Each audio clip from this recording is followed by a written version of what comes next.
Hello. So today we're going to talk about tech, AI. Obviously, we cannot miss AI, but also who are the humans behind the AI and what's the hype, the art truth, and everything in between when it comes to shaping really technology across borders, because there is a lot of fluff.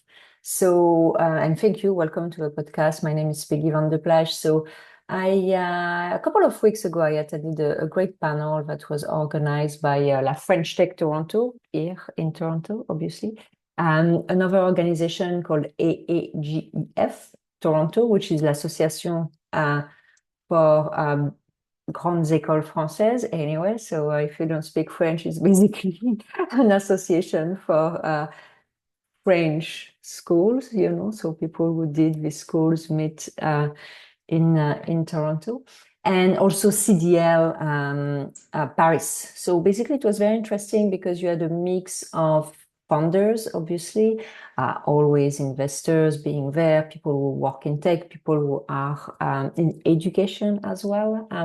And it was people from all over the world. And I thought that was very interesting because sometimes we can be very insular and think that our little ecosystem is not only right, but also everything that exists. And it was very nice to widen the aperture with that panel. So the panel was called "The Humans Behind the Next Wave," and I think that's very interesting because we tend to forget that people who are actually funding companies, so whether you're the early stage founder, you're the entrepreneurs, you're an employee, well, it's always people. We tend to talk a lot about tech, a lot about machine, but it always starts with people. We, again, tend to forget that. And I really, really love the event because the energy was great, but also like the quality of the ideas was very good.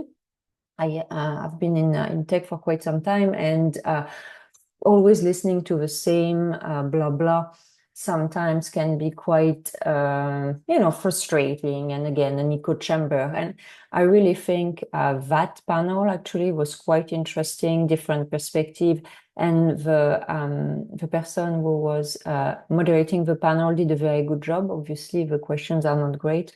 It's not always easy to answer with intelligent points. So I thought it was a very good use of my time. So I just wanted to share some of the key takeaways because I'm sure there are a few that will resonate with you. So as I said, the moderator was great, and maybe I should tell you his name. His name is Sam Mugel. And Sam is CTO at a company called Multiverse Computing. So he's also in deep tech. So the people who were on the panel were really focusing on deep tech startup. That's where the conversation really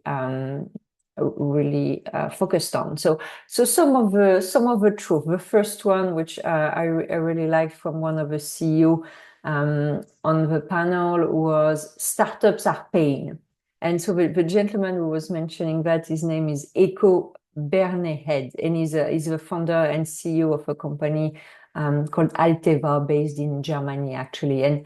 And from his perspective, I think it's his maybe second startup. Anyway, he's been in the space for quite some time.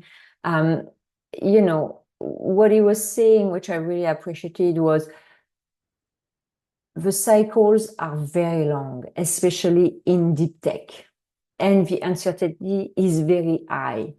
And the science that comes with doing a deep tech startup, it's not optional. So the founders, they really need tremendous stamina, not just vision, because it's a 10-year plus journey.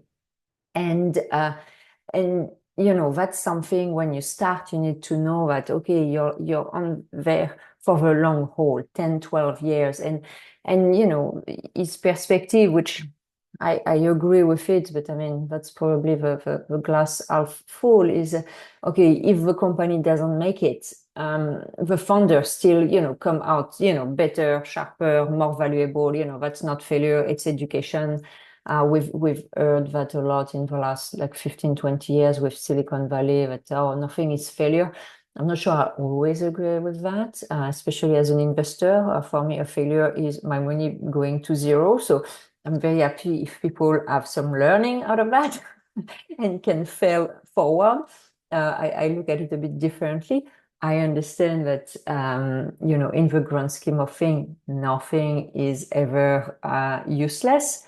But, if you commit 10, 12 years of your life to an organization and it's not successful, the opportunity cost of its 10 or 12 years being allocated elsewhere, it's still a massive, massive, even if you learn something, well, you would have still learned also something else elsewhere. So I think very often when we talk about this failure is good, people don't take into consideration opportunity cost. So I'm not saying I'm not going to agree with him. I agree that doing a startup is a pain.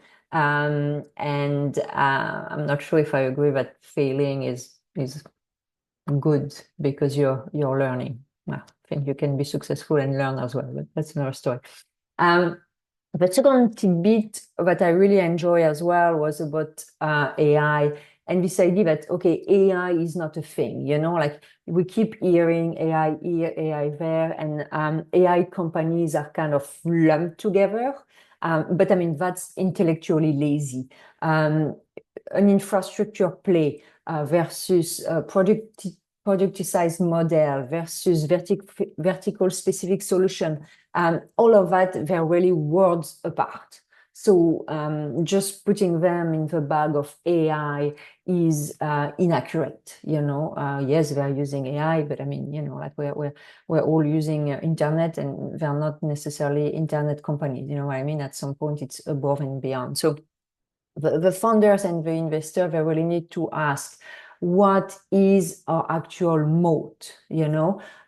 Because the core tech is increasingly being commoditized again. So if your value prop is we use AI, well, that is not enough, And I really enjoyed that because I think that's really something now where people, the second they hear AI, they get very excited, generative AI even better, but that doesn't mean anything, like everyone can use generative AI, like a ChatGPT, doesn't make a business model. The third takeaways that I really like is, again, this idea of differentiation. So, and the idea that differentiation lives at the intersection. And what I mean by that is that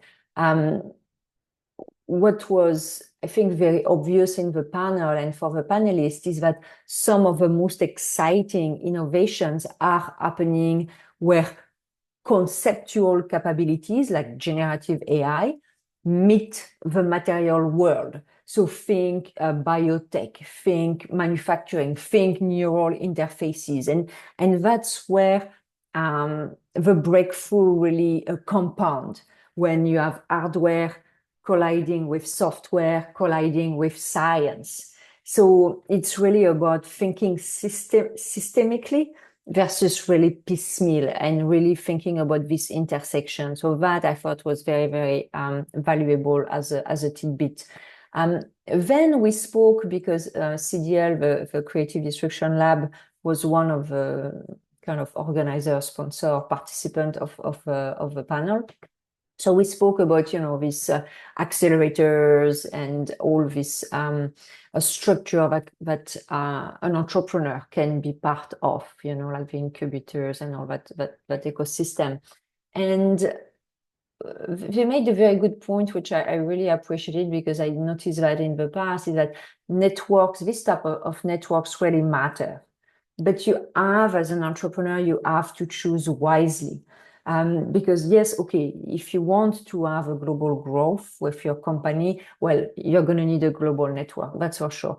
But I mean, not all accelerators are creating equal. And that the challenge, and I've seen that myself, unfortunately, some founders will burn more time pitching to, the mentors of that accelerator versus pitching to customers or potential customers. And obviously that's a challenge. So to know why you're joining a program, what you want from it, and how it aligns with your stage, because not, every incubator, accelerator, or whatever type of ecosystem doesn't fit every company at every stage. So you really, really want to make sure you're looking at that, because otherwise you're just like, you're going to spin your wheels. Okay, you're going to have tons of pretty slides, but it will not really create any value, and you would have wasted 6 months depending on the program.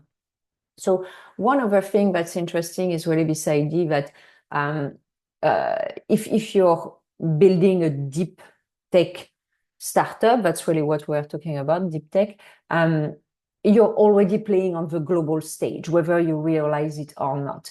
And so the question for you is more, we talked about the moat a bit earlier, but what dimensions is your organization really competitive on?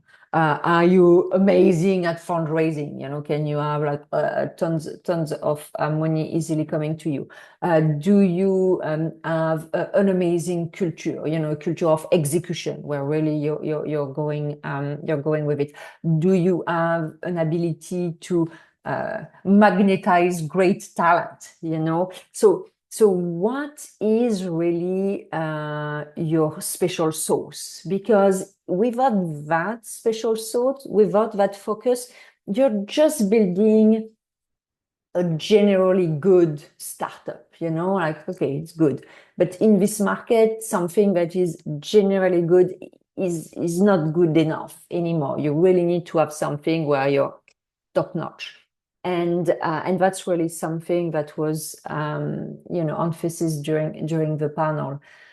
We talk about fundraising, obviously, which I thought was very interesting.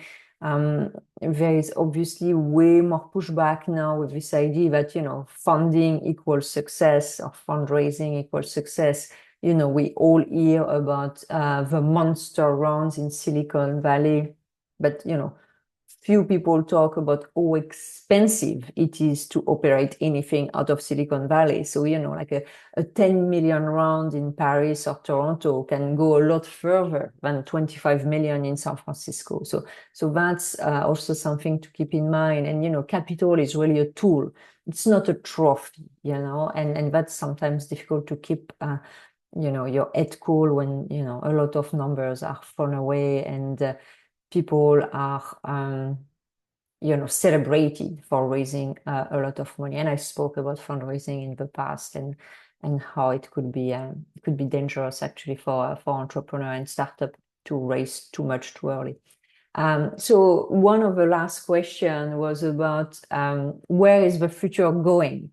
So what do the panelists think will be kind of table stakes in 10 years? So we had a few interesting things. So brain-computer interfaces and neural tech was, I would say, almost an answer that was on all of the participants' lips.